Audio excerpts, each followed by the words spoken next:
Hey there, we are so thankful that you have made the choice to watch one of ACC's messages online. You know, as you are watching and diving into the truths that are being shared, we challenge you. You're sitting at your phone or your computer, hop on social media and be sure to use the hashtag YouBelongAtACC as God is teaching you different things during this message. But you know, we say you belong at ACC and we truly mean that, which means we would love to have you join us during one of our Sunday services at 8:30, 10 a.m. or 11:30 a.m. here at 710 Aquahart Road. So we would love to have you jump into this message, and we're believing God is going to do some awesome things in your life today.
Hey, good morning, church. Thank you so much for joining us online.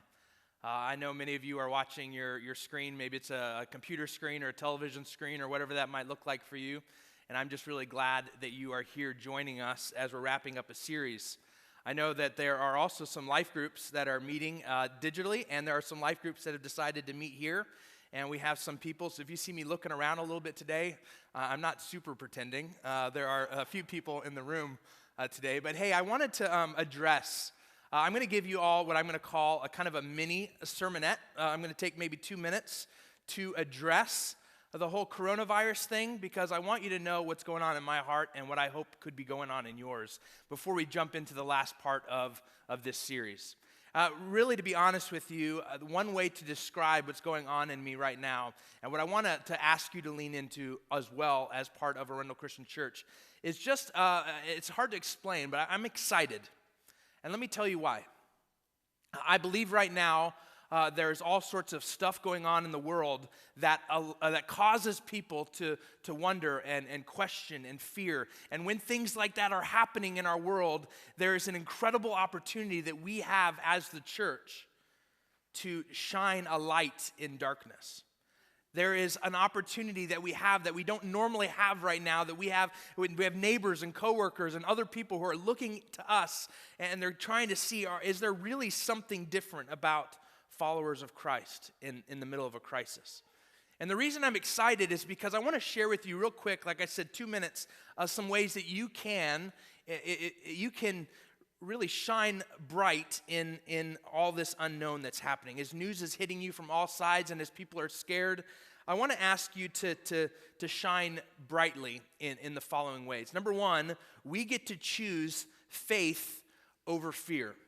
When your community and your neighbors and your coworkers are looking at you, let them see faith in your spirit and not fear.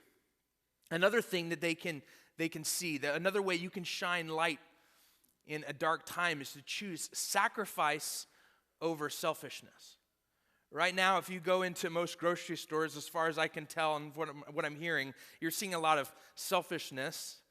But we have an opportunity to let our neighbors and our coworkers and our friends know, hey, if you need anything, you can come knock on my door. How can we be selfless and sacrificial instead of selfish? Another way we can shine brightly right now is we can be people of confidence instead of insecurity. We can know that the God we trust is always good all the time, and we can rest confidently in that truth. And we can allow people to see that confidence in us. And the fourth thing I want to call you into, in light of all that's going on right now, is to choose joy over sadness. No doubt, all the things that are happening all over the world, there are some legitimate reasons to be frustrated and upset and sad, but we can choose to find joy in the midst of pain. And I want to invite you to do those things because, church, if you are able to choose faith and you're able to choose security and you're able to choose sacrifice and you're able to choose joy, you will shine brightly in this season and people will see something different about you, and then they're going to ask you what is going on, and you'll have an opportunity to tell them about the light that you have, the Jesus that's part of your life.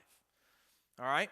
So that's you're going to get a 2-for-1 today. That was your first one, but we're also going to wrap up our series called God Wrote a Book. Let me show you kind of where we're at. If you guys have your Bibles with you, go ahead and turn to Acts chapter 1. Acts chapter 1. To remind you where we have been over the past few weeks. We started with an overview and introduction, right, on our first week, and then our second week we looked at the Old Testament. Right, the Old Testament, the theme of the Old Testament is Jesus is coming. That's what the Old Testament is all about. 75% of your Bible is pointing to the truth that Jesus is going to come. And then we turn into the New Testament. The first 4 books is where we spent last week, which is the truth, essentially, that Jesus is here. We call them the Gospels, the good news of the gospel. Jesus is here. And then this week, we're going to look at the last part of the New Testament, which is really the books of Acts through the book of Revelation, and to see that they all also share a theme all about Jesus, which is that Jesus is coming again. Jesus is coming again. So what we've learned throughout this series is that God wrote this book. There's a book that we call the Bible, that God wrote it, and it's all one story. It's many books put together, and there's an Old Testament and a New Testament, but when you kind of put it all together, you have one ultimate book, one ultimate story, and it's all about Jesus. Jesus is coming, Jesus is here, and Jesus is coming again. So let me tell you a little story. There was a pastor, 2 pastors that their churches were across the street from each other in this small town. And the one pastor decided, just based on some current events, he was going to go out into the church sign and he was going to change the sign, right? And he decided to put up on the sign, basically, what he put up there is, "The end is near." And he put that up on the sign. And then the pastor across the street decided, well, I should probably change my sign too. So he went out to his church sign and he put up the words, "Turn yourself around." And I thought maybe that was a good way to, whatever. And then sure enough, as soon as they're done putting their signs up, there's a man who screeches around the corner of his car. He's driving way too fast. And as he's driving by these signs, he kind of looks at what they say and he rolls down his window and he yells, "Oh, you religious fanatics, you don't know what you're talking about," right? And he keeps driving, speeding off. And all of a sudden the pastors hear this big screech and this big boom, this big crash. And they looked at each other and said, maybe we should have put on our signs, "Bridges out." That's my end times joke. How do you like that? Here at the end of the day, listen, we believe as a church that Jesus is coming again. In fact, we believe it we put it in our essentials of faith. If you go onto our website and you look up what does Arundel Christian Church believe, we have our essentials of faith built there. You can read them. And if you go to the section about Jesus, you're going to see that one of the things we believe about Jesus Christ is that he is coming again. He's coming again. Now, with all the stuff that's going on in our world right now, many people are thinking, all right, we know that Jesus is coming again. When chaos like COVID-19 and this coronavirus stuff and all this stuff is going on, many times people think, like, is this it? Like, is this part of the end times? People will reach out to churches and say, are we in the end times right now? Or the better question is Jesus coming back? I know you keep saying Jesus is coming again. Is he coming back soon? You want to know my answer? It's best. The best way to describe my answer is using an emoji because those communicate so clearly. Here's the way I answer that question. I don't know. In fact, you shouldn't be surprised that I say I don't know because the Bible's really clear that we know that Jesus is coming again, but we don't know when. In Matthew 24, it says this. However, no one knows the day or hour when these things will happen. Not even, get this, not even the angels in heaven or the Son himself. Only the Father knows. So as we're talking about this, the last part of our Bible, that the truth that Jesus is coming again, I unfortunately know from Scripture also that he's coming again. We know that, but we don't really know when. We don't know the time, but we do know that at some time Jesus is coming again. So hopefully now you're in Acts chapter 1. What the Acts through Revelation of your New Testament, if the theme really is that Jesus is coming again, let's look at a story. One of my favorite stories from the book of Acts. We're going to start in verse 9, and it says this. After saying this, he was taken up into a cloud. Now let me pause right there for a moment. It says, after saying this, the he is Jesus. So Jesus has just given out what we call the Great Commission. You can see the Great Commission in the last chapter of Matthew. You can also see the Great Commission in Acts chapter 1. And Jesus has just issued the Great Commission to his disciples. He's got 12 or 11 guys standing there, right? And he says to them, listen, this is the thing I want you to do, right? It says, after saying this, he was taken up into a cloud while they were watching. And until they could no longer see him. And as they strained to see him rising into heaven, 2 white-robed men suddenly stood among them. Men of Galilee, they said, why are you standing here staring into heaven? Jesus has been taken from you into heaven, but someday he will return from heaven in the same way you saw him go. There's a promise right there, but let's back up a little bit. I don't know about you, but have you ever taken a balloon, right, a helium balloon, and you take it outside and you intentionally or maybe accidentally you let that thing go, and it's floating up, right? It's floating up and you can kind of see it because it's right there, and then it gets smaller and smaller, and you're doing everything you can to keep your eyes kind of peeled on it. You're trying to follow it until it finally, you're like, I think that's it, and you're just like, well, this is what the guys are doing. Jesus, it says in Acts chapter 1 that Jesus is taken up from them right where he stood. He gave out the Great Commission, and then he was taken up into heaven, and they're all standing like they're staring at a balloon, watching him get smaller and smaller and smaller. And I can imagine they're still standing there saying, I still see him. No, that's a bird. Look right there. There's a little, right? They're staring up into the sky looking for Jesus, and then these angels appear, 2 of them. Notice in the Bible oftentimes that when an angel comes to deliver a word, there's just one. Now, this is such an important thing that Jesus says, I'm going to send 2 of my angels down. I'm going to talk to these 11 guys. I just gave them a really important job to do, right? Jesus just told the 11 disciples, go and build my church. I'm coming again. Go and build my church. This is a really important thing. And then they're standing around, staring up in the sky. So Jesus sends 2 of his angels, and they basically say, right, you can see it in the words here, why are you still standing here? One of my favorite TV shows right now to watch with my family. I think it's on Netflix. It's called Nailed It. I don't know if you've seen it before, but it's a baking challenge where you take a professional baker has created some beautiful baking thing. It's a well-designed cake or a cupcake or a cookie or something that's just beautiful, right? And then they bring in 3 amateur bakers, 3 people who have no idea what they're doing. And their job is to try to recreate the original. Right? So as they're seeing the original, they get their eyes on it, they know what their challenge is, they have 60 minutes to recreate whatever it was, and then the host is, every single time, if you go watch the show, you'll see the host is standing there, she explains to the contestants, this is your job, you have 60 minutes, and then she says, why are you still standing here? Basically like, you guys have no idea what you're doing. You only have 60 minutes. Why in the world would you still be waiting here listening to me when you have a lot of work to do? And that's what the angels are saying right now. The angels are showing up saying, Jesus has just given you an incredible task to go out and build his church, to go out and prepare the world because Jesus is going to come again. Why are you still standing here? That is ultimately the theme of Acts through Revelation. It is a theme of understanding that Jesus is coming again, church. What are you still sitting around?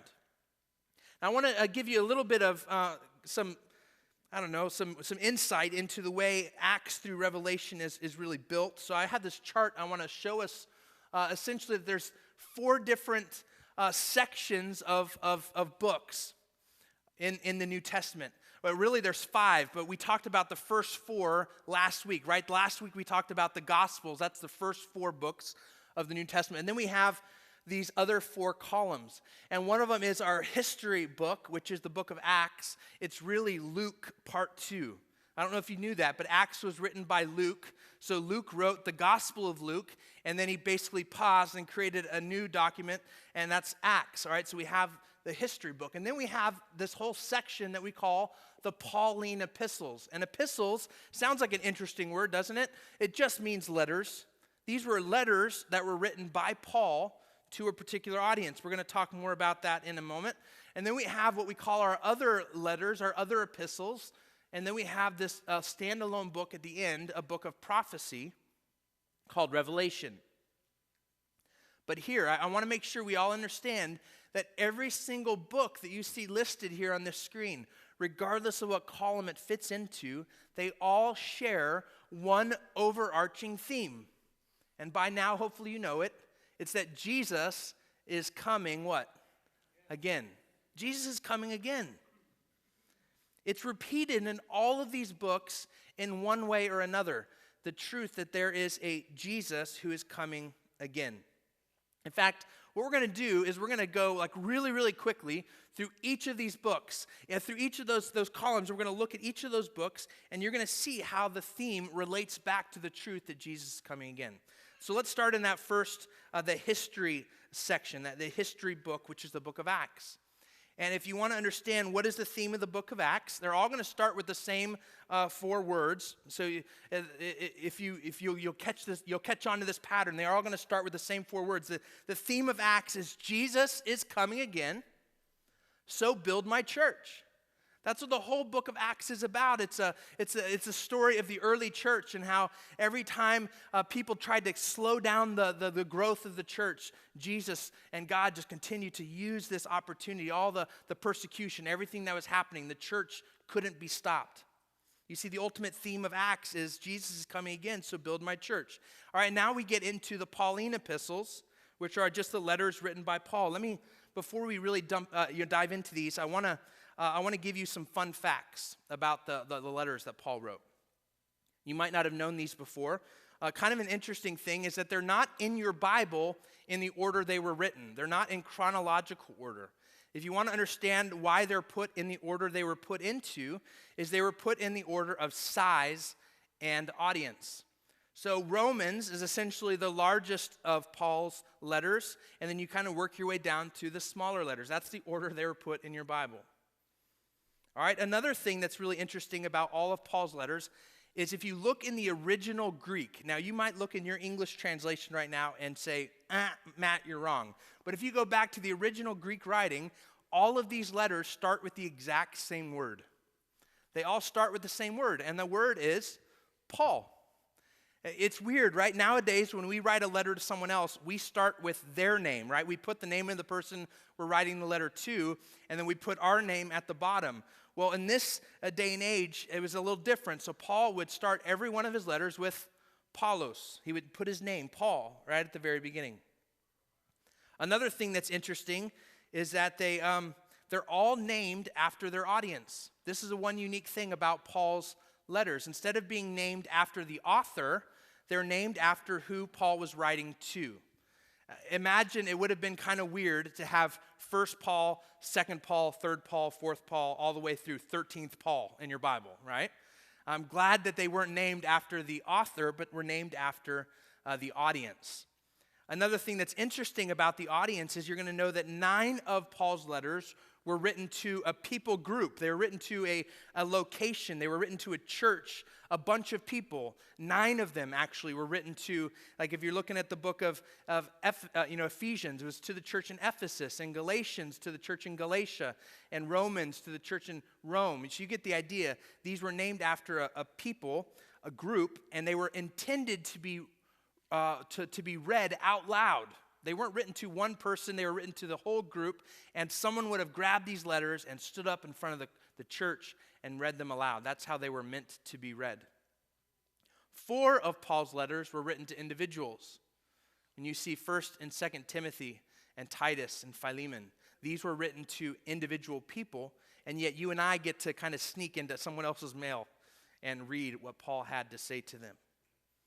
All right, so let's look at the themes of Paul's letters. The book of Romans, I'm going to go really quick, all right? The book of Romans is Jesus is coming again, so receive the gospel. That's the ultimate theme of the book of Romans, a really clear picture of what the gospel looks like. And then we have 1st and 2nd Corinthians. The theme is Jesus is coming again, so live holy lives. Change the way you live, essentially. Galatians, right, a letter to the church in Galatia is Jesus is coming again, so choose relationship over religion. Ephesians, how about this? It says Jesus is coming again, so know your identity is in Christ.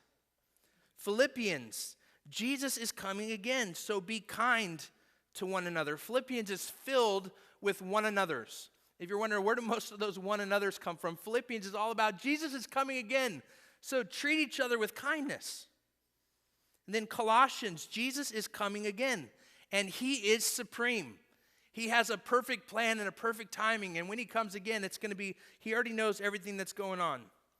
1st and 2nd Thessalonians, Jesus is coming again, so remain steadfast in your faith and be ready. Essentially, this letter was written to the church in Thessalonica. These two letters were written to the church in Thessalonica. One of them is essentially, listen, there's a lot of persecution going on right now. Just remain steadfast. Don't give up. Continue to pursue your faith.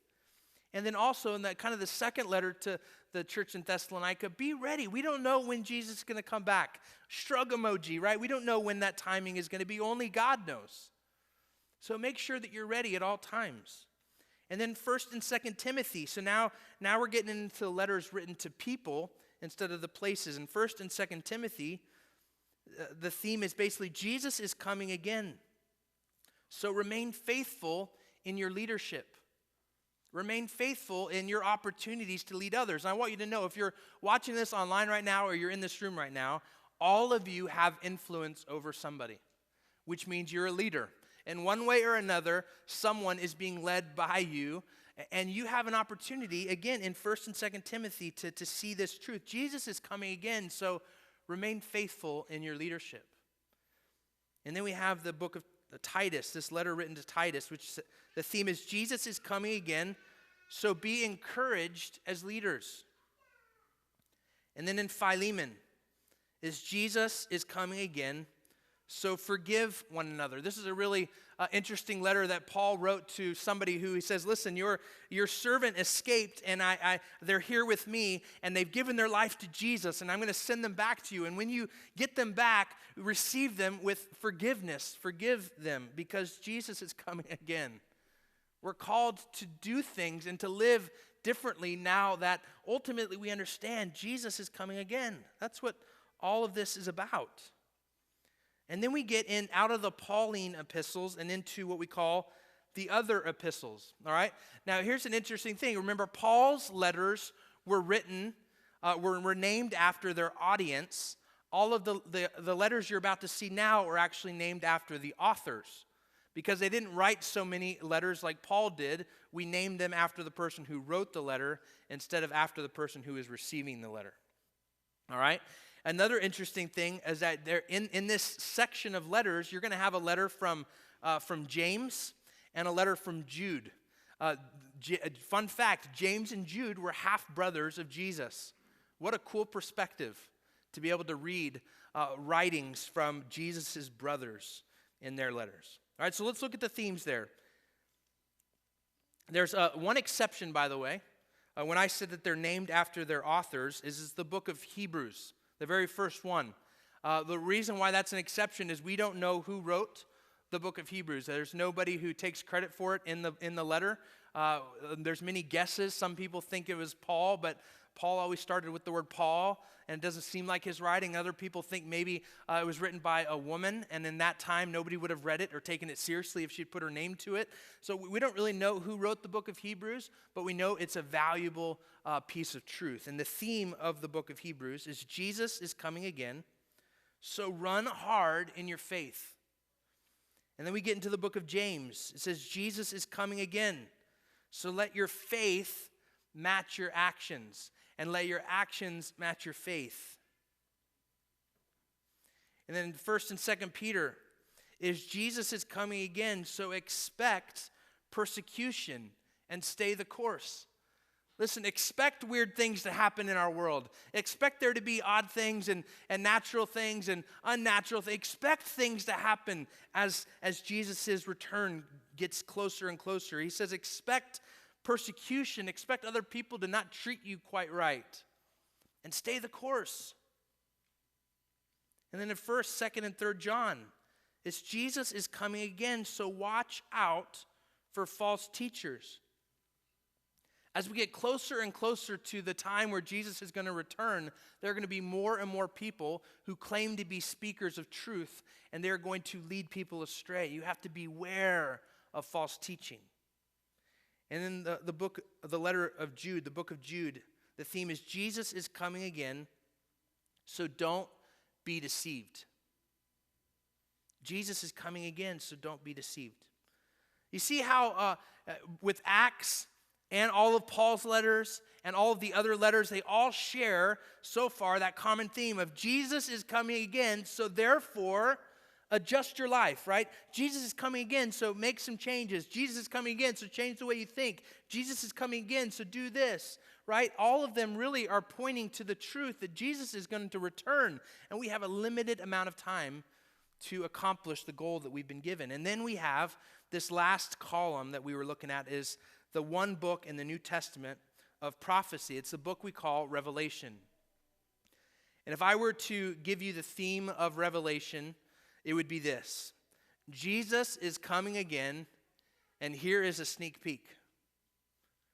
It's as if, you know, when John had the ability to get this revelation, to get this vision from God, God was giving him a sneak peek, and he was trying to take what he was envisioning and what he was seeing and put it down into words for us. And listen, I'm not going to take time today to dig deep into the book of Revelation. If that's what you're hoping for, unfortunately, it's not going to happen. But I do want to remind you that we have a growth course starting next Sunday called End Times. And that entire growth course is dedicated really to kind of the book of Revelation, understanding what is it saying, what is it not saying. There's a lot of things in there you're going to find out that we're like, it could mean this or that. I'm not sure.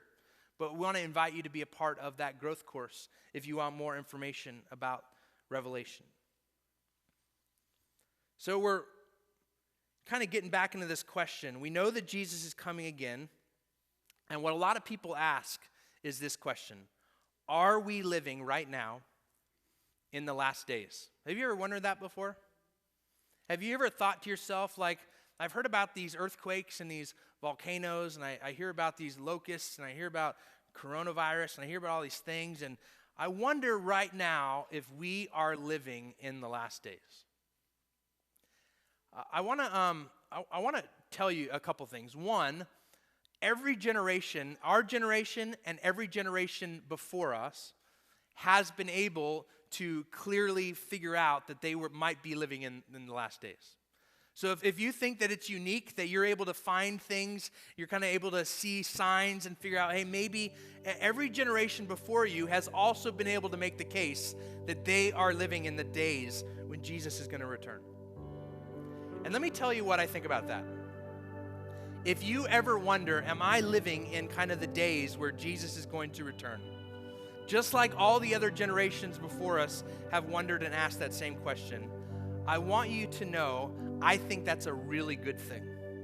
I think it's a really good thing for you to constantly maybe process, not constantly, not to think about it too much, but to have in your understanding and the way you're making decisions, the way you're living your life, is am I living in the last days? And here's why I think it's valuable. Before I put this up on the screen for you to see it, I don't want to freak anyone out. I'm going to explain what this means, all right? But I want you to think about this for a second. You right now are living in your end times. You are not going to live forever. I don't know if Jesus is going to come back in your lifetime like every generation has been able to make a claim that it's probably going to happen in theirs. I don't know if Jesus is coming back in my lifetime or in your lifetime, but what I do know is that I am not going to live forever. I do know that everyone in this room right now and everyone watching online right now, you are not going to live forever. You are, in one way or another, living in your end times. And it ought to change the way you live your life.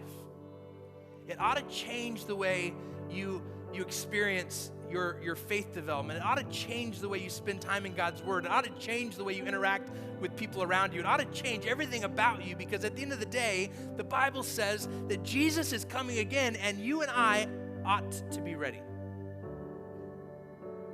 So let's look at that verse again in Acts 1.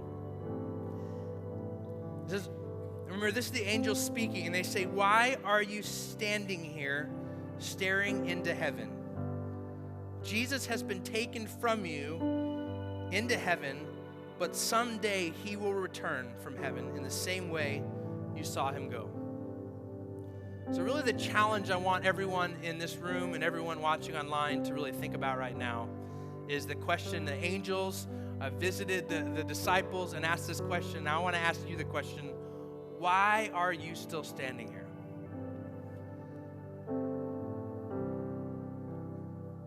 You see, we have been given an incredible mission in this book that God wrote.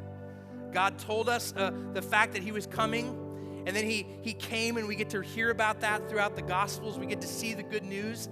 And then he said, "I'm going to come again," and gave us an incredibly urgent mission. He says, listen, go out into all the world and make disciples, baptizing people, teaching them how to love and obey Jesus. That's what we're called to do. We're called to go out and build God's church. And then sometimes we find ourselves just standing there staring up in the sky, and somebody's got to poke us and say, "Why are you still standing here?"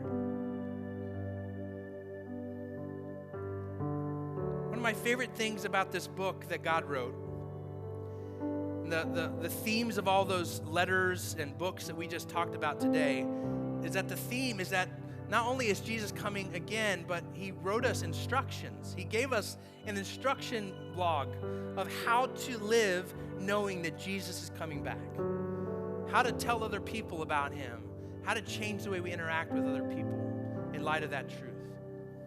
So what do we do with this, church? We ask ourselves every week, what now? What should we do with this truth of knowing that God wrote us this incredible book, this incredible love letter? This love letter that he wrote to us, explaining to us the problem of needing Jesus, and then the gift of Jesus, and the truth that Jesus is coming again, that we're limited in our time to be able to tell other people about him. I want to call you into a couple of things. One, where is God calling you to be? Wherever that is, go. What are you still standing here for? Right? If God is calling you into the next phase of maturity in your faith, if God is calling you to another geographical location, if he's calling, I don't know what that is, but whatever it is, I want to call you to go. Here's another question. Which of these books that we talked about today do you need to be spending time in? As you look at those themes, maybe you're looking at them and saying, man, I just need help right now understanding my identity is in Christ. Then why don't you spend some time in the book of Ephesians? Or maybe you need to be reminded that Christ right now is supreme and that nothing happens outside of his control. Spend time in the book of Colossians. Maybe you need to be reminded to remain steadfast right now, and you need to spend some time in 1st and 2nd Thessalonians. I don't know what it is for you, but what book do you need to be spending time in? I want to encourage you to read that book. And the last thing I want to encourage you to do is, do you need to learn more, or do you want to learn more about Jesus' return? If you do, sign up for our growth course that starts next Sunday. Next Sunday night, our growth course called End Times. I want to tell you all a funny story that happened this week in my house. It's one of those stories that you'll never forget. My wife and I were standing in the kitchen. My daughters were with us. And we had just gotten, someone sent us their address so we could send them a piece of mail. And we were wondering, I wonder where they live. I've never even heard of that city in Maryland. So we looked it up. My wife pulled up her phone, and she typed in the address. And she said, she's looking at the map kind of from a really far out, and she said, wow, they actually don't live that far from us. And then she starts zooming in a little bit more, and she's looking, and she says, wow, they live like right near us. And then she keeps zooming in. She says, I think they live like in our community. And she keeps zooming in on her map. And then she's looking at a dot on her phone, and it's right on top of our house. And she said, they live here. Thinking, no, Melissa, that dot you're seeing on your phone is where you are, not where they are. We got to zoom back out. Right? But here's the thing about this. I know that God is calling us into something because his word is very clear, right? That there is a mission that we've been given, that Jesus is coming again, and there's something that we're called into because of that. And I promise you this, I don't care how spiritually mature you are, how young or old you are in your faith, wherever you are right now is not where God is calling you to be. There is still life ahead of you. There is still work to be done. There is still the dot that you're looking at right now. That's where you are, not where you need to be. How do we take the truth of this book that God wrote and fulfill the mission that God has given to us by going to where we need to go? In other words, church, listen to this. Why are you still standing here? Let's pray together. Father, we're so thankful that you loved us so much that you wrote us this incredible love letter. That you wrote us this book. And in it, we were able to learn very clearly that you had loved us so much from the very beginning that you created us to be perfect and in perfect communion with you.